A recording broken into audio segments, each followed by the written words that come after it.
Can you hear me? Yeah.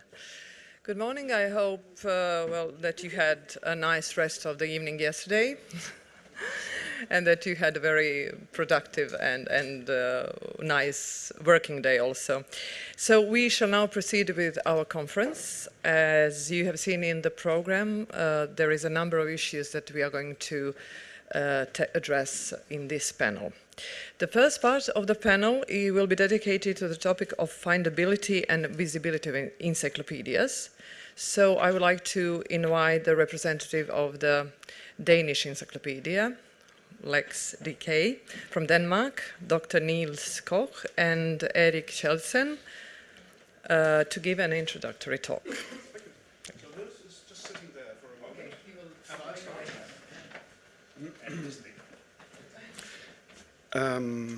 right. Can I just close this? Thank you.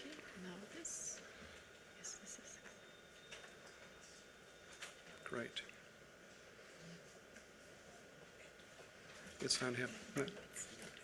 Right. I just need my notes.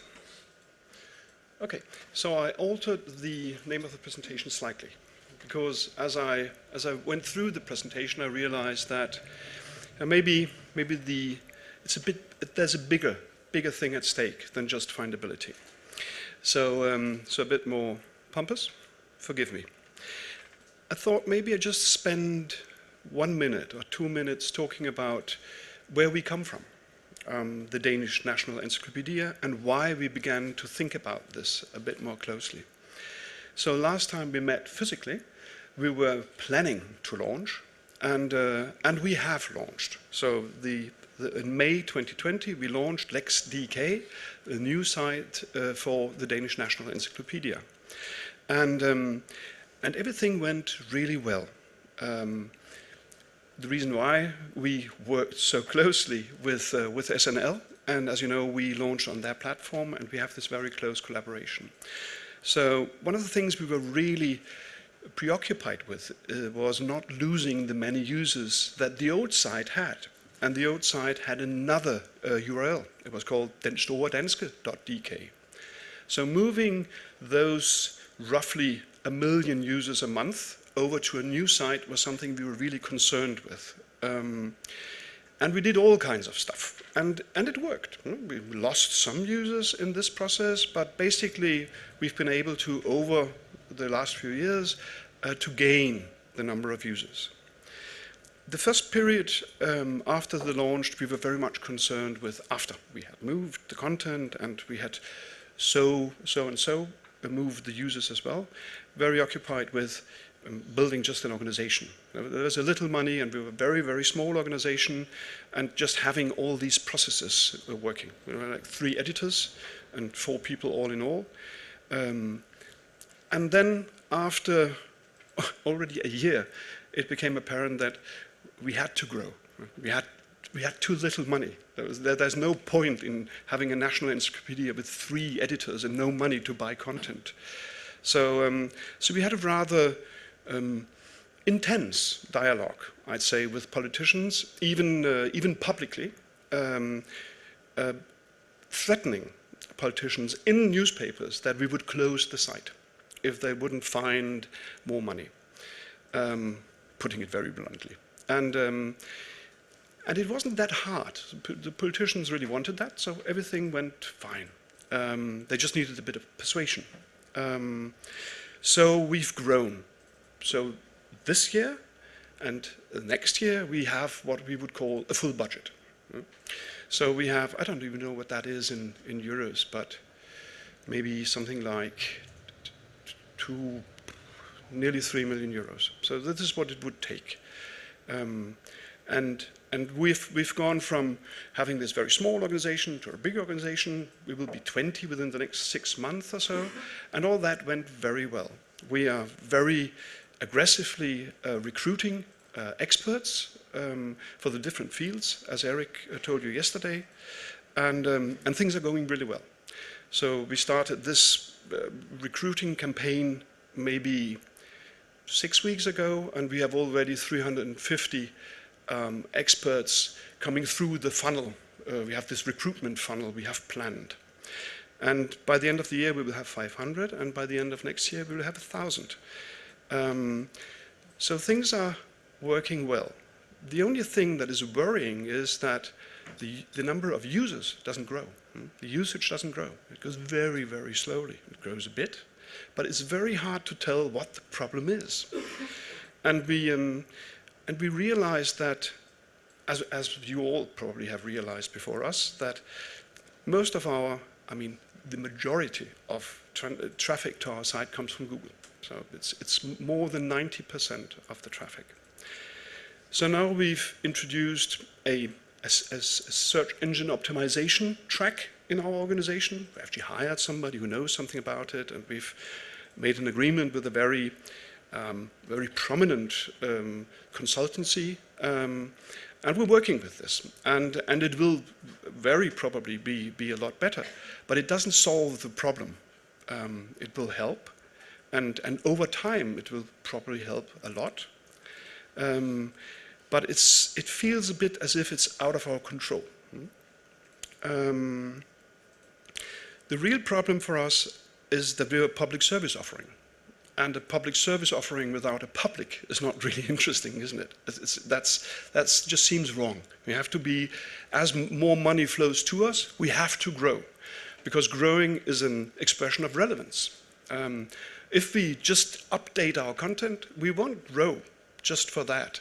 We'll have to find ways of attracting new users, and it's very hard to do that outside Google. So this is what started our reflections about this, and this is what this presentation is about. And if anything is strange underway, please raise your hand and ask away. So in 2017, the European Commission fined Google 2.4 billion euros for abusing dominance in search engine by giving a legal advantage to their own comparison shopping service.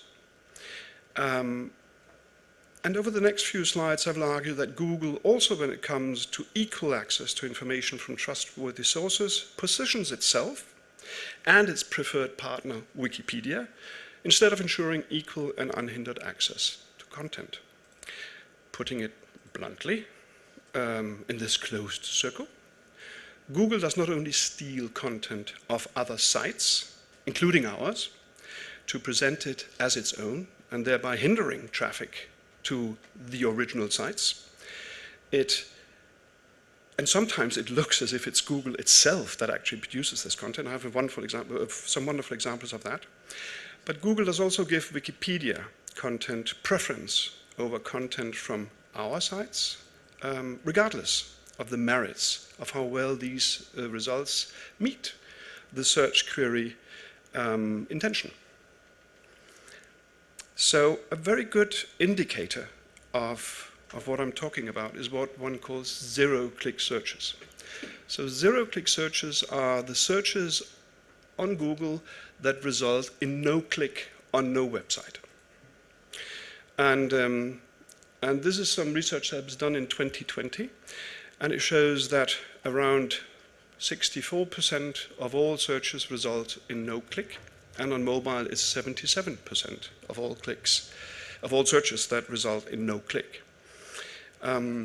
We've been talking to a number of CU experts about this, and they all agree that this is actually a valid point. There's something at stake here which is not just search intent, but which is a real problem, and it will become a growing problem for us all. Google obviously has countered this quite aggressively, and in the presentation note I have a link to Google's own response to this. So when you get the presentation, you can follow that link. So zero-click searches can have, there are two reasons, basically. The one reason is obviously that which I searched for didn't give me any relevant result. So I will search for something new. And very likely there's a part of this which is the reason for these zero clicks. A part of that is because of that. But I'm arguing that the real reason is that Google is increasingly putting itself in a position where it answers the questions that users have directly on the page, using our content and giving Wikipedia preference. So these are the examples. And they will be like, I've tried to make a dramatic curve. So we start with something which is less dramatic, and it becomes more and more dramatic as we take the examples. So this is what Google calls the instant answers on knowledge cards. So in this case, forgive me for having a lot of Danish examples. In this case, I asked, how tall is this building? And Google just gives me the answer, which is great for the user, right? It's not so great for us because there's no traffic out of this question. And probably this is a, let's call it a less dramatic way of Google actually presenting the result. Becomes slightly more dramatic with what they called featured snippets.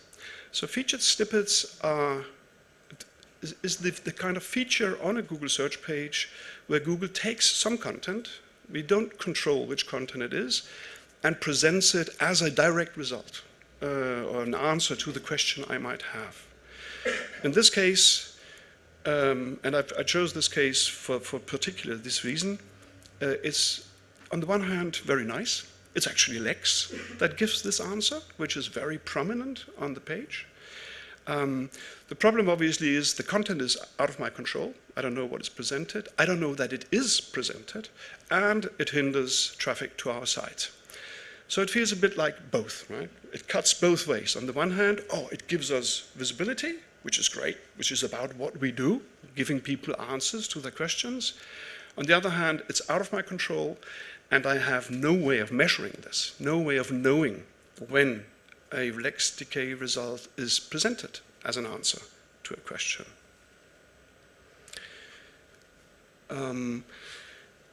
Britannica, they've used schema to mark up their content, which means that these snippets become richer. They become, one could say, bigger. And obviously we're asking ourselves, we have decided we want to do that. Might make sense. We will maybe even, there's a greater likelihood that we will be presented as a feature snippet. The problem is the same. It takes space on a very limited space, which is the Google search result page, from a possible click to a website, which could be ours. Slightly more dramatic, but brilliant. People also ask. So I have this question, which was about Homo sapiens, and Google already knows what following questions would probably be asked. Not just by knowing what a user clicks on, but also by knowing what actually goes on the website people click to. Right? Google has this deep knowledge of what actually goes on our website as well. Again, in this case, lex.dk has an answer to one of these questions. What does Homo sapiens mean? But it's really, again, totally out of our control. Sometimes it's us, sometimes it's somebody else, sometimes it's meaningful, and sometimes it's really strange. Sometimes it's good content, sometimes bad. But it takes inventory on the search page, right? So the real results, they go further and further down the page.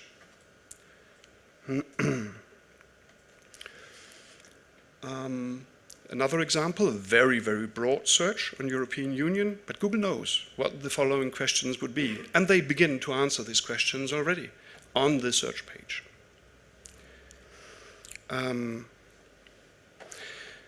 there are knowledge panels. Knowledge panels are interesting. I don't know how new it is, a few years old, but they are really like a packed information sheet answering a lot of the questions I could have. And one of the things that wondered us when we looked at this was, it was always Wikipedia. I never saw anything else than Wikipedia here. There's a reason for that. I will return to that. So on this search page, lex.dk is the first search result. So obviously the algorithm says, the best result for this question comes from Lex, but the more prominently and more dominant asset, which is the knowledge panel, does contain Wikipedia and not content from us. And even if it did contain content from us, then again, we couldn't measure that traffic. So that problem remains. Sometimes things are getting really weird, like here, when the source of this content isn't Wikipedia, but Google itself. It says Google. Google doesn't have knowledge in like that, right? They only have what everybody else has. So there's something's going on. There's a very obvious intent of Google becoming a search, not just a search engine, but an encyclopedia. We just made some research in Denmark asking people what is the lexicon or encyclopedia you know best, and Google wins by far, which is not strange because they actually give the answers. And there are many examples of this. This is really strange. So this very particular juridical term, which was relevant for some political reason for some time in Denmark, gives us a good result. You have first position. But Danish Wikipedia doesn't have that article. So Google chooses to take the English, which is, by the way, the wrong English article, machine translated to Danish, and present this as the most prominent answer to the question. Yes, Naya?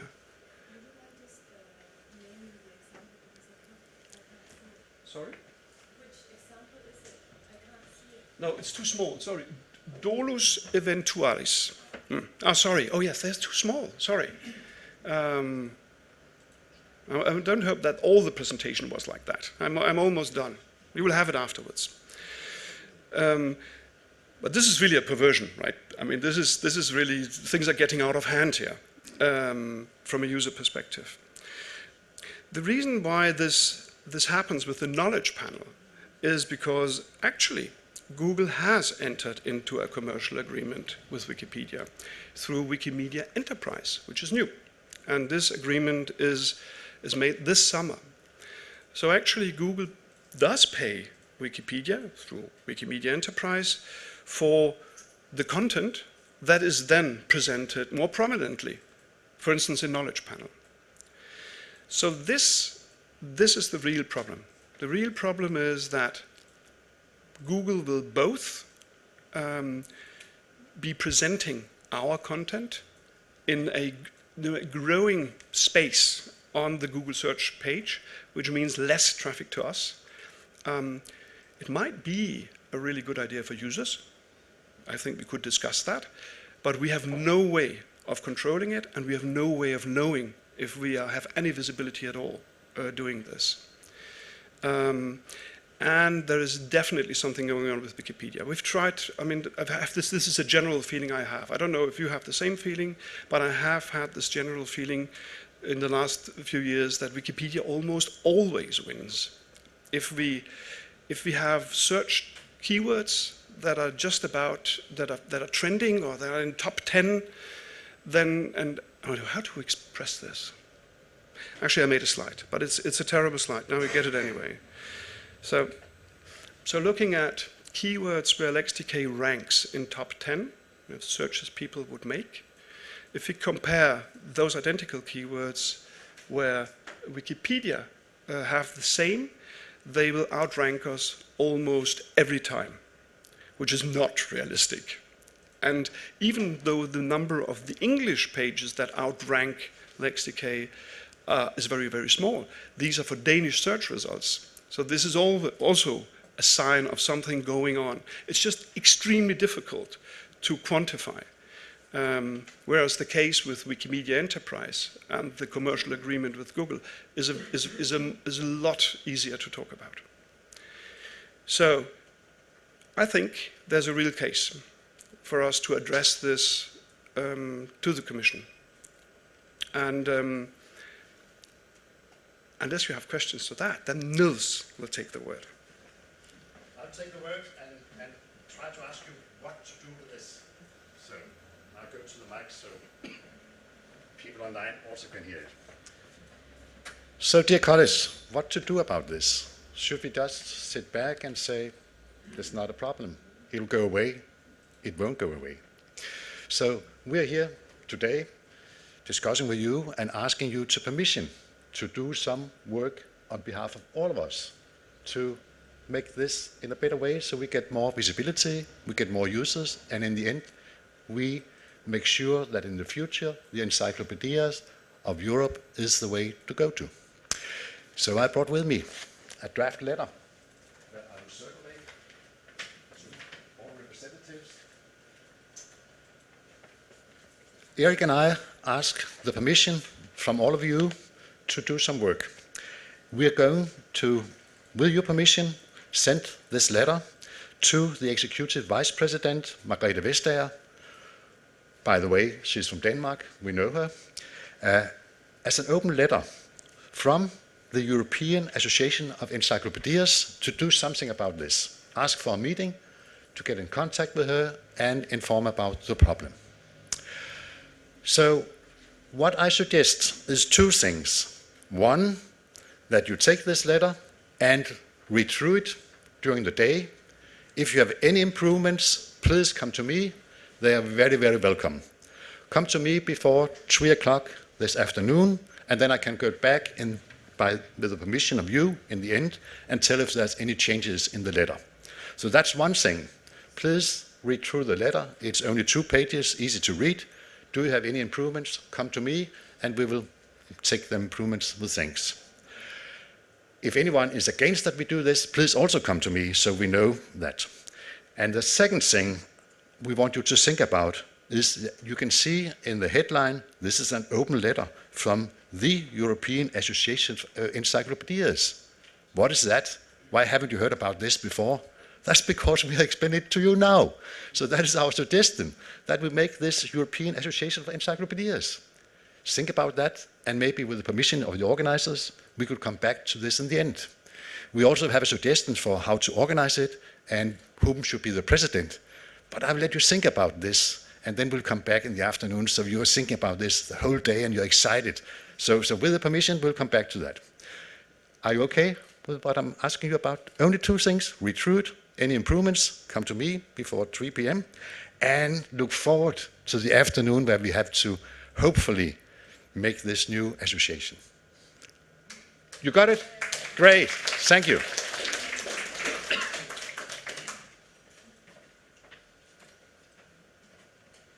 Thank you, Erik and Niels. I wanted to open the floor for questions, but we have already one. Naya? Okay.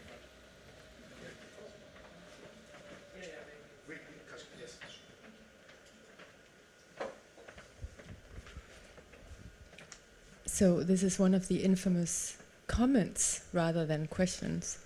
But I would actually suggest, I think I mentioned that yesterday as well, I would suggest reaching out to the members of the European Parliament that are relevant in this context. I've already mentioned, of course, the most relevant Danish members of the European Parliament, Christel Schaldemose, who has been leading the work in the European Parliament on the Digital Services Act, which is extremely relevant in this context. It's the most relevant recent regulation that has gone through the European Parliament in recent years. Vladimir Bilčík from Slovakia is one of the, I think he's the vice chair of the, he is the vice chair of the European Parliament's committee, Special Committee on Foreign Interference in all democratic processes in the European Union, including disinformation. There is, of course, an acronym for that, INGE 2. Morten Løkkegaard is also vice chair of that committee. Who else? I'll give it, I think, and then I'll get back to you with other relevant members from that particular committee who is, I cited their report yesterday, and they're looking into the information challenges that are ongoing in Europe right now.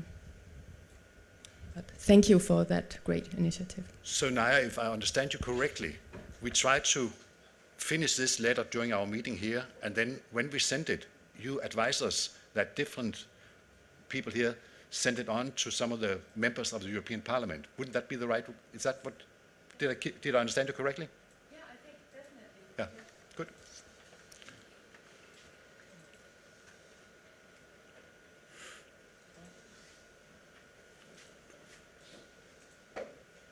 Thank you, Niels and Erik. It's very interesting and extremely important, probably the most important question we could do together. We are monitoring all the time what's going on in the search engines, and of course Google is most important. And it's kind of wall. You can do whatever you want. You can't just. You are always number 2, number 3. Sometimes. Again, we are successful enough to get the first position, but usually. And sometimes those Latvian Wikipedia articles are miserable, but they are still number 1. So, well, there is some algorithm behind this process, definitely, but we don't know how it works. We can guess, but there are some kind of quite realistic guesses, and monitoring all the process every day, in the evening and in the morning. So I try to understand what takes place is our articles. So what happens to them? How successful? How fast they can climb up? And it's very difficult, of course. But there are some trends you can notice. But then usually there's a wall. You reach number 2, number 3, and then there's a miserable Wikipedia article, which is just. It is there. You can do nothing. And I think your initiative is super. If something might be done there, it could be great. But, well, this is a private company, and I don't know how much we can influence. Politicians could influence anything they do.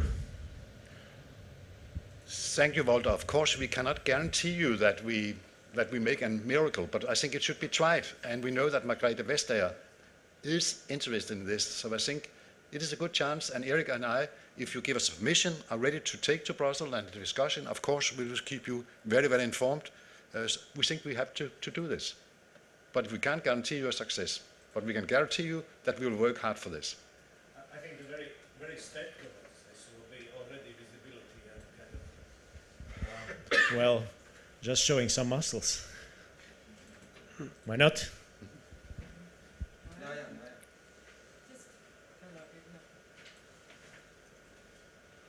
So just looking up the members of the Committee on Foreign Interference. So Vice Chair Morten Lykkegaard. Vladimir Bilčík was a Vice Chair in the former version, but he's only a member now, but he's a very active member. And he is very knowledgeable, and he knows he knows the problem, the problems and the challenges. So he would be a great person to reach out to. Sandra Kalniete, of course, who spoke at the event in 2018. Tonino Picula from Croatia. But he is actually extremely knowledgeable, and he's very active as well on that committee. And Sabine Verheyen from Germany. She used to be the chair of the Culture Committee, and she's also very knowledgeable about that. If in case anyone is listening from Germany right now, yeah, I'll send you the list, and then you can have a look. Great. And I think. Of course, the initiative is to try. Of course, you cannot guarantee success, but why not try? Why not try? It doesn't cost much, so trying, because we are all, I suppose, faced with that problem we were talking about and you are facing about. The problem of searchability, the problem, our IT head, as I understand, has some small presentation partially about it. So we all face that. We had, let's say here, about 6-7 years ago, big discussions about it, about how we can be better on Google, because there was a line of thinking which was a naive one, that Google is a neutral neutral thing, that if you just pump the content into it, you will somehow magically become first one or second one there. But it's obviously it's not like that. Some of us knew that at the time, that it's more complicated. So more certainly this initiative is rather welcoming, I suppose, with trying to open the discussion about how that things work and how it reflects on our online encyclopedias, especially in the context of the situation where this verified knowledge is, at least rhetorically, among the politicians, they all agree that verified knowledge is needed. Okay. More comments or suggestions? Super. Thank you. Okay, thank you very much. We will continue the discussion. Okay, so our Assistant Director, Zdravko Pondelak, is going to give us a presentation on findability and visibility of Croatian Encyclopedia on Google.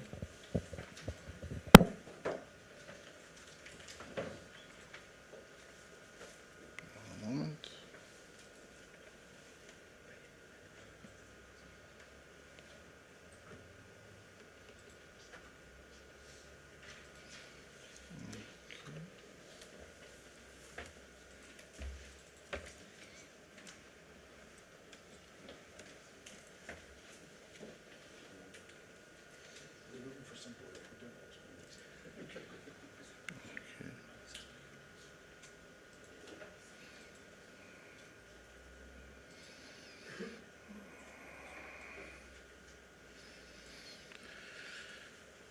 Well, my presentation will be short and more technical.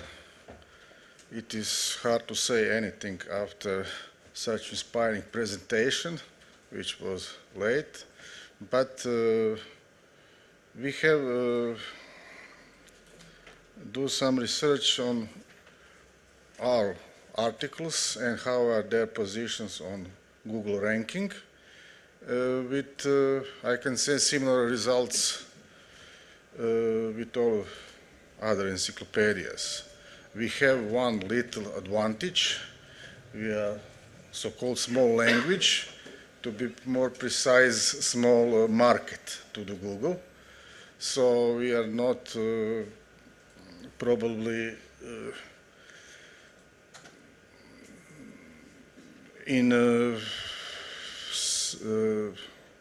we have good ranking on Google, and I think Google is not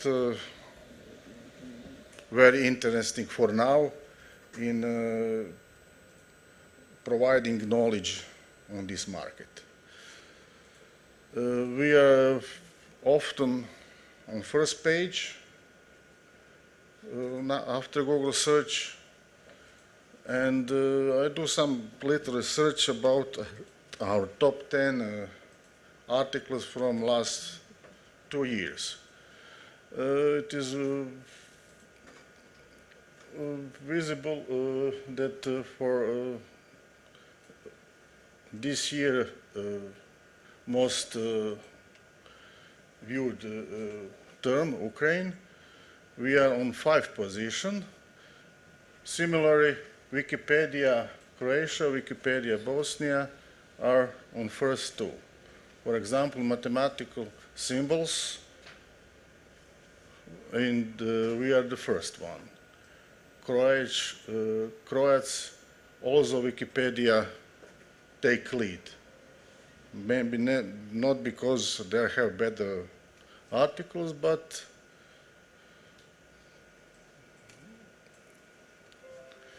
and so on with all these terms, which mentioned Bruno yesterday.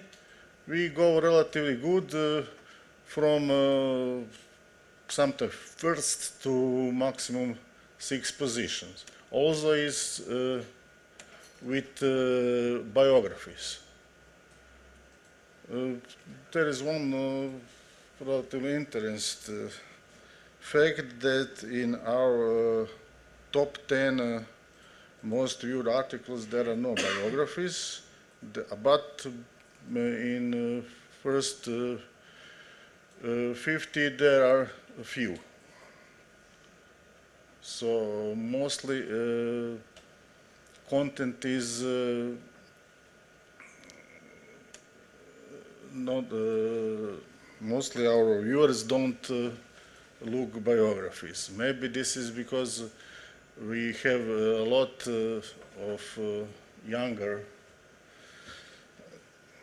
viewers. We see in 2020, when it was lockdown, that the most youngest was in biggest jump, and later it is when in school there is normal lectures, there is a little slower. And question about regional impact, which we heard yesterday. For now, about 70% of users are from Croatia, 15% from Bosnia, Serbia is below 5%, Montenegro, Slovenia, North Macedonia below 1%. So our content is mostly viewed from Croatia and Bosnia-Herzegovina. So impact of regional impact is not so high.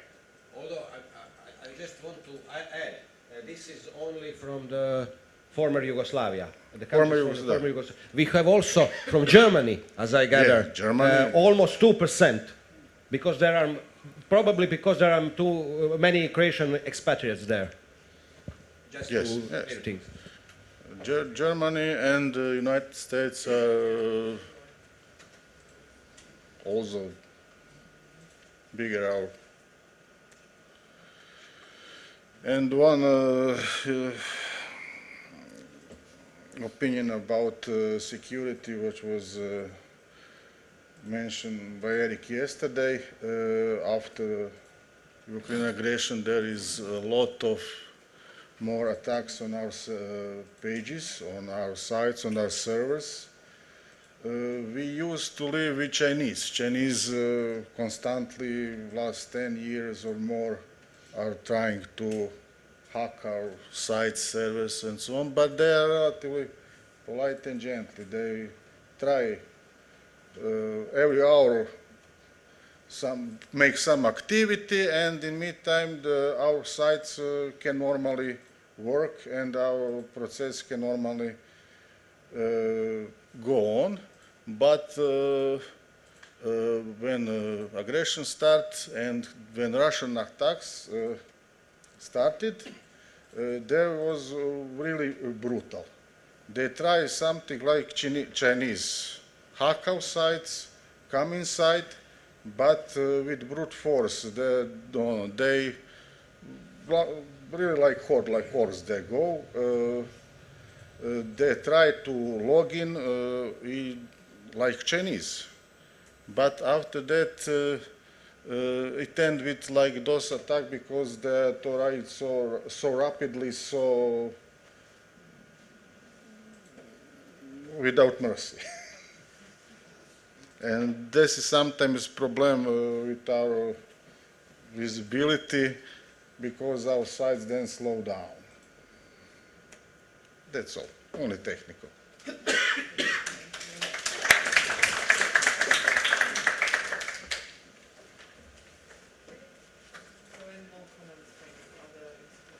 Maybe you have some examples on the same problems or... Erik, Erik, he already told us. I just really like the description of the Chinese being polite and a polite enemy. Okay. In comparison with Russians, yeah. Okay, so if there are no more comments or questions for now, we will move on to our next topic, and so we will proceed with the topic of usability of encyclopedias in various target groups, primarily their adaptation to the school population. Per Söderberg, editor-in-chief of the Swedish National Encyclopedia, the one that has actual experience and expertise in this area, will open the discussion. Per? Yes, thank you for inviting me here, and thanks for great hospitality from your side. It was very, very generous, and I think it was most giving conference this is. And I will talk to you a little about, as I said, I'm editor-in-chief and head of content of the Swedish National Encyclopedia, Nationala Encyclopedin, or NE, that is most commonly known in schools, for instance. And I will mainly speak about how we are using our encyclopedia in the school environment and how to use it to students of different kinds. Give you some background. Firstly, NE was initiated by the state in 1984, but it has been privately owned from the beginning. No support from the government at all in all those years, so it's a private company. And we made a very successful printed version in 20 volumes in 1989 to 1996, sold about 300,000 copies. So it was very successful, and we made some supplementary volumes in the year 2000. Then we made this transition from printed version to a digital version, and from 1996 we made CD-ROMs and DVD-ROMs that were also very successful. But in the year 2000 we launched ne.se. So we have been live for 22 years, and we learned a lot on that path. Since we are based on subscription, we have a paywall. So we are funded by subscriptions. So we have to find a way to get fundings like this. And the original target group we thought was private consumers, companies, organizations, authorities, media, and we thought it would be a huge amount of buyers for this because the printed encyclopedia was very expensive, and the subscription was rather low. So we thought there were a lot of private consumers who would buy this just for the content. But as we could see, this is the first ne.e. This was how it looked.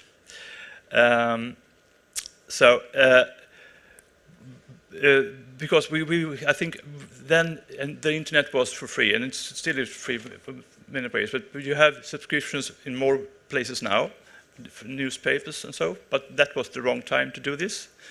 So we had cut down on editorial staff, and it was really, really tough for us these first years when we tried to go digital and so on. So we had to rethink our target audience.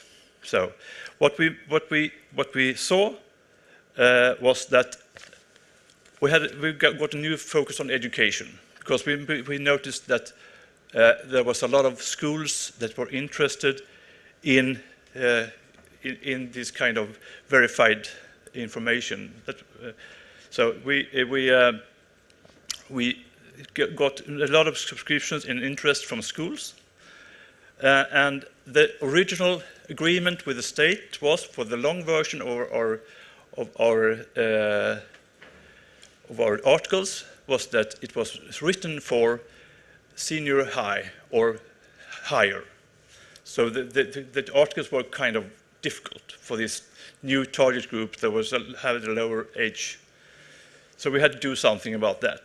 So what we did was we launched a new youth encyclopedia and also a bilingual Swedish-English dictionary for the school market, and to adjust to this new target audience. This printed digital, we bought a printed encyclopedia with 2,000 articles from another company.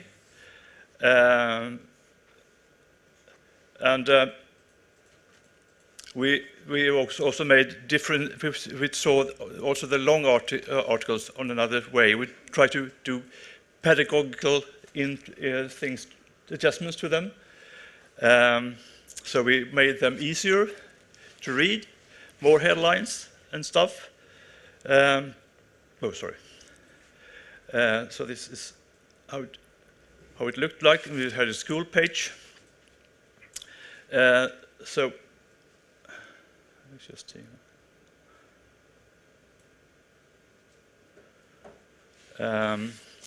So we have been adjusting the long entries as well, as I said.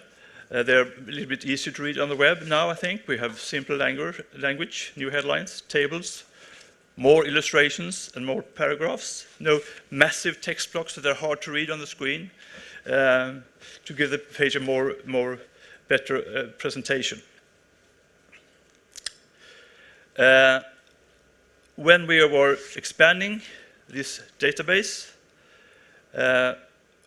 we created new articles, and when we selected which new entries to choose, we based it on the curriculums in the schools. So we got correspondence between new articles and the curriculums, and of course other things that are important for that age, for students. And now we have approximately 12,000 articles in our simple version, and almost nothing is left from the printed book.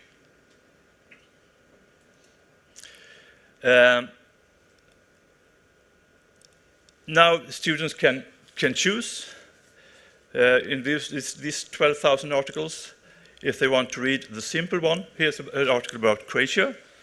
That's a simple version, you click there, and if you want the long version, you click there. So if the student thinks the easy version is too easy or have too little information, you can choose the long one. Or if you're going to the long one, you think that this is too difficult, you can choose the easy to read, the simple version.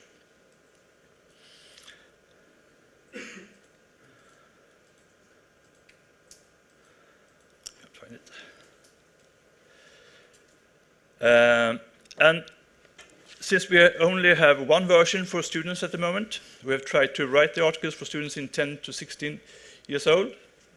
But here there is a great age span when it comes to understanding text anyway. A lot of difficult words have to be explained within the article. We have also looked at the curriculums when we address the difficulty level in the articles. If, for instance, the subject of the Stone Age is included in the curriculum for the intermediate stage,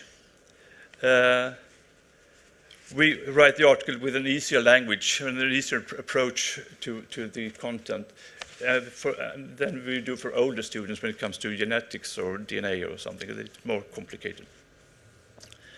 And we made an editorial handbook to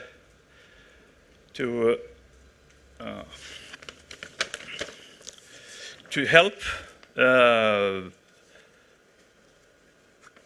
when we understand to help us with guidelines, what to think about when you write easy to read articles. Of course, still true and correct, but with as simple words as possible. Short, simple sentences, no abbreviations, and no unnecessary details. As concrete as possible, not mentioning odd exceptions. But what I think is important, that it's the serious information and not published in a childish way. It should be serious and not so much fun on this side. It must be serious, and I think students accept this very good. So it's been really nice to see them use us in that way. They don't look for fun stuff, actually. They don't look for serious information. The current state, we continuously write new simple articles. Not all new entries got a simple version. only some of the biographies, the most important biographies, so to speak, and some of the most important subjects, like COVID-19 or something, they get a simple article. And we don't write articles only for the simple version. We also try to improve the existing ones. We made them very fast. So we have added illustrations and sound and videos to get them better and more easy to read, more easy to get the right information for the students. And we are also starting. We have used our Encyclopedia articles in our teaching aids. So we try to use all our knowledge in the Encyclopedia databases for our teaching aids.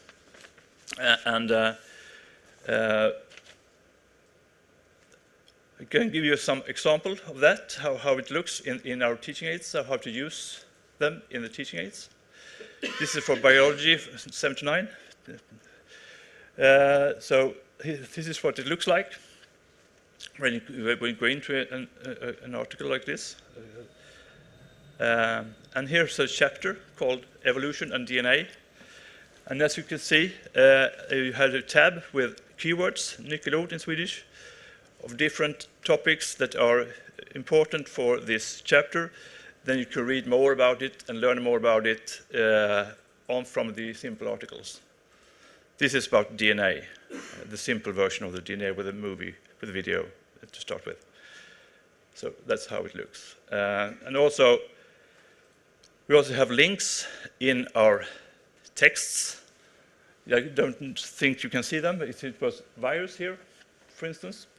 Then you can get the explanation of what is a virus from the simple version, and you can read more about the virus. And that's from the simple article in the Encyclopedia.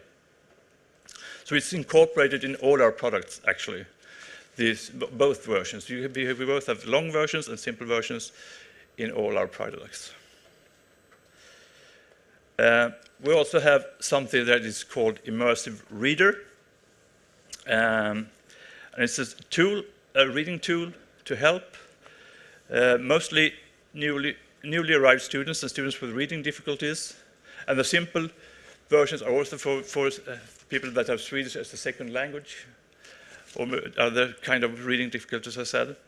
And the Immersive Reader is something that is not perfect, but it's a help for people who arrived to Sweden and can't speak Swedish, but they can read our articles both in the teaching aids and the Encyclopedia in their own native language with this kind of tool. This is a tool that has 120 languages or dialects. So we have a lot of Bulgarian, Croatian, Georgian. You can read it in the Swedish Encyclopedia. And you can also hear it. You have audio here as well. But it's not only that, because it's a help for people who have reading difficulties. You can change the fonts. If you want, I can show you more about this later. You can test it, how it sounds in your language, and how it's translated. I know it's not perfect, but it gives something to get some information about what it's about anyway.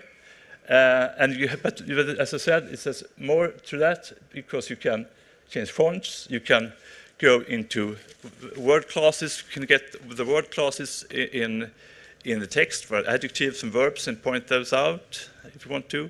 You can see one line. If you have a reading difficulty and you think it's too much text, you can focus on one line at a time, or 2 lines or 3 lines. So you can move forward and if it's too much to read. So, and you can change colors, because some folks it's not easy to read with white and black like this. So we can also make it the opposite, black background with white text, if you want to, and so forth. So that's a help for us for the Encyclopedia articles and the teaching aids as well. And here are some of our school services. We have also made an agreement with Britannica. So we are distributing Britannica for all schools in Sweden and in Germany, and all public libraries. And I can tell you, my colleagues from Brockhaus is not here to talk about it, but they have already have 3 versions of Encyclopedias. They have Kinder lexicon, junior lexicon, and a long version.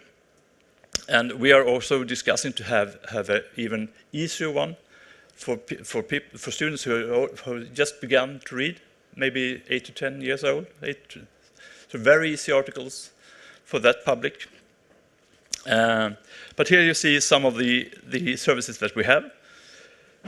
And I can give you some examples. It's the Encyclopedia, a lot of dictionaries. We have Any Play, that are 20,000 videos and programs for education. And it's our teaching aids and tests for schools with things that you can find in the Encyclopedia or in the teaching aids. Theme packages about source reliability or Second World War, ancient Greece or whatever. A lot of religions, Buddhism. And we have e-language that you can practice 5 different languages, bilingual languages, so you get new texts and you can hear the text and you can have some exercises around them. And we have some services like countries of the world that when you can compare countries with each other, you can compare Croatia to Sweden and see how many people live there, or BNP or whatever. We have World of Religion, so that also goes to let's see how Christianity or whatever religion it is, how it's spread in the world and how many it is, and what's so special about each religion. And we have World of the Climate, we just made a couple of years ago, which was about this misinformation about climate change. We thought it was really important to get a true, trustworthy source about this. So we had Marko Rumkainen, he's a Swedish expert for the UN's ICCP panel, do a service about climate change and the climate and climate history and what we can do about the climate. Yeah, and then there's Britannica, as you see there. So some kind of different kind of, but it almost always involves our Encyclopedia as well. It's integrated in almost all our services. Just some statistics that you can see here for some years. And the lighter blue is from the simple articles. So you can see, and we had a big top in 2020, as you all had, I guess, when the pandemic was at its height. But almost a fourth of all our searches or page views are from the simple version.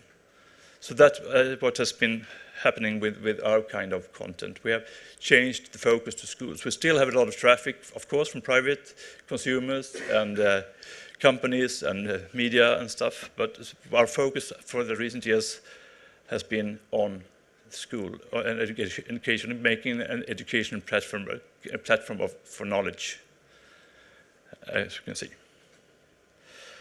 So that's what I was thinking of presenting to you. If there is anything you might ask, we can present how this immersive reader works for you in different languages. We can take it later on.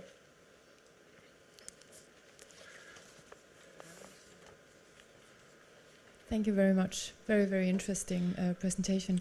I just have one tiny question regarding, you mentioned Brockhaus Kinderlexikon. Yes, they had 3 versions. Yeah. Yes. How much does that cost to subscribe to for I don't actually know users? anything about Brockhaus subscriptions.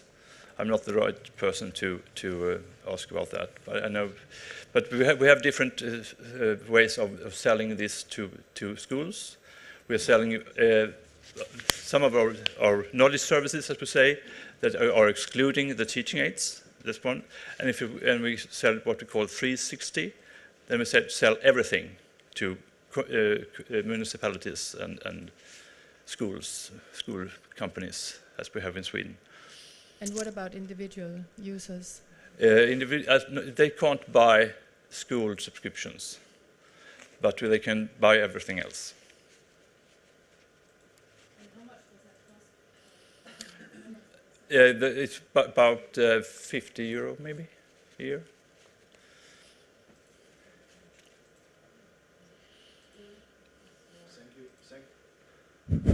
Thank you, Per, also for me. It's interesting because you have an other model, and congratulations that it works. Could you fill us in a little more, like Naya also asked about the economy, the total turnover and the numbers? Yes, and, and how do you see the pros and cons with your model in contrast to some of the other models where we are depending upon state funding? Could you elaborate a little on that? Because I think your case is very interesting. Yeah, of course. But it's the same for you as it is for us. The funding is always the problem, of course. But since the Encyclopedia is just one part of our services, we don't focus as much as you can do on the Encyclopedia. We have, of course, editors working with the Encyclopedia all the time, but not as much as I would like, because we have a lot of things to do, and we are not that many, actually. We are 16 people in our editorial staff, and 2 of them are working from Stockholm with our dictionaries, and we have a lot of people dedicated to the teaching aids. So there's not a lot of people who are working mainly with the Encyclopedia. So that's the negative side, I think, of it. So many of you get much more money for developing the Encyclopedia than we do. But at the same time, we have been working for 22 years plus with updating the Encyclopedia. So we have learned a lot during this journey on how to update the most important articles, surfacing here, picking up things that are around us and give them information that many wants. But if you dig deep, of course, we don't have this update that we want to, actually. So that's the negative part of it. But the positive side, that it is very stable. So we haven't had any problems with we haven't been worried about financing for years now. So that's the positive side of it. I will just comment on one specific thing. You opened up rather interesting with this simpler and much more complicated versions. It's a very interesting question because we here have in this castle have many discussions about the how much article, from whom article is written, which is what is our target group. And we thought in general encyclopedia that our target group should be, let's say, high school pupils. And then we realized that in some parts, on some topics, we have too complicated articles. Let's say majority of our articles in philosophy are hard to understand even for students in literature or for anyone except the students of philosophy, I think. And then there are some topics in which it's more acceptable to have a little complicated article than in some other topics. That's my reasoning. I think that, let's say, in mathematics, the article can be a little more complicated because mathematics is in itself a complicated science, while, let's say, in history, in literature, in geography, user expects to have an easier article, simpler article, to explain it in a more accessible way. So that distinction between simpler version and more complicated version, to say, is something of interest. And I know that I talked, Philip and I, we talked about can we have a sort of a junior. The thing that our friends from Norway are now launching a sort of a junior general encyclopedia. We know that Britannica had this Junior Britannica 50 years ago as a print one. So to somehow overcome that gap between what users expect, what level of articles should be when we are giving them. Although, as you said, and that also is a very interesting thing, users expect from us to give them serious content. Of course. And we should insist on that. To be always, it's better to be a serious than to be plain if you have to choose. I think so. Yeah. Can you just comment on that? Because, but I think even mathematics and other stuff that are complicated, you should make the articles that you can understand it from the top. So it's easy, you can understand what it's about anyway, and then you can deepen your knowledge that further down the article. I think we try to do that anyway, so you can always understand what it's about, even if you can't, even if you are younger and don't have the experience and the knowledge of it.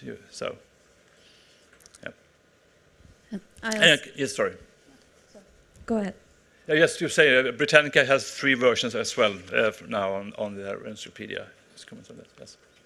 Just wanted to comment on the easy language, simple language version. We have received help from the Swedes in how to think about the easy language and how to choose the subjects. And as you said, Per, the school curriculum for the younger students governs a bit of the selection process. But we are also thinking that our simple version will be important for people that are new to Norway, for instance. Yeah. So we are selecting topics that we think form a knowledge base for any adult that wishes to function in the Norwegian society. So we have to have the baseline of knowledge in a simple language so that also both children that need education, but also adults who need to get to know the Norwegian society and the Norwegian political system, cultural system, and also know which phrases we use in Norwegian when we describe the Norwegian culture and society. This is a priority for us as well, as I know it is in Sweden. Yeah, we have done the same reasoning. Yeah. I just wanted to comment on what our editor-in-chief of Croatian Encyclopedia was going. I think it's not just the question of language; it's more the question of discourse, and I think that the problem is more a little more deeper and complex. So it has to be seen and linked with the educational system, which is, at least in Croatia, has been doing his job very poorly. It's about, at least the new editorial board of the Croatian Encyclopedia, which is now 2 or 3 years young or old, has been pushing the edition a little bit towards a more educated reader. Okay. But and then the questions of comprehension and interpretation and critical thought arrives. It's not just the question of the language, of simple or more complex language, but the positioning the reader, or having an ideal reader who can comprehend and interpret and have a critical stance towards the content. I think that's the main problem, is that our educational system, and I think that's linked with the general decline in literacy from the general use of internet, visual culture, fragmentation of the world, and so on, has worldwide, but also in Croatia, have been something that has put us in this gap that that Bruno was talking about, that we don't really, that we aren't really sure who is our target group, because the educational system doesn't make readers. And I think, of course, they can read a book or they can read an article in this most elementary sense, but they are not readers in this way of comprehensive different layers of meaning, structuring the text, seeing the text as a specific encyclopedic form, and indulging in that sense. It's challenging, as I said. But the easy way out is to have a simple version. So you can always go to the simple version as well. Because if it's a difficult topic, as you said, maybe you should have the deepened thoughts about this. But our experience is often that some authors are writing for their colleagues more than an audience.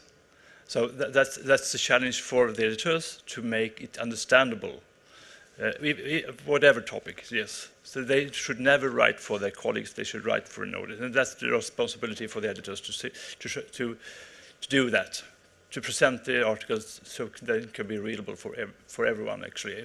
As I said, anyway, in the beginning of an article, in the definitions and so forth, I think.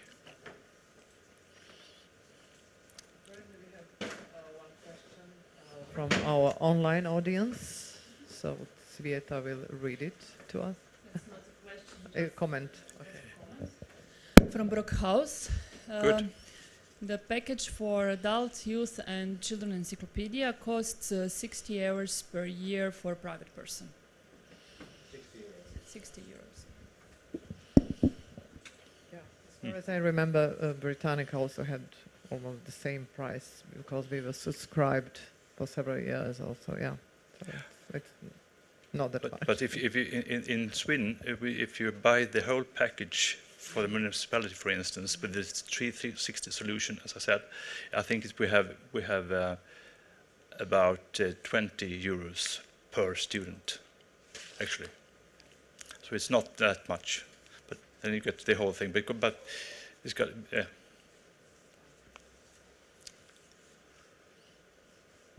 So more questions or comments? Erik?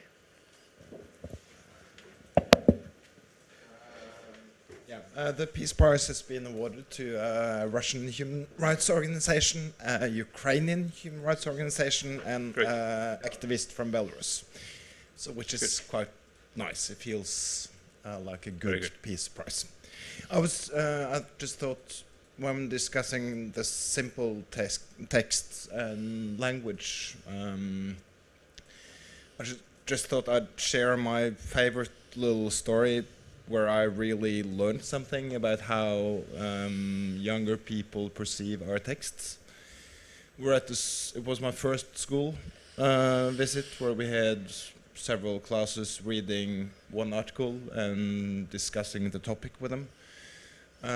They all read our article on the United Nations, and the second sentence was, the United Nations is a cornerstone of Norwegian foreign policy.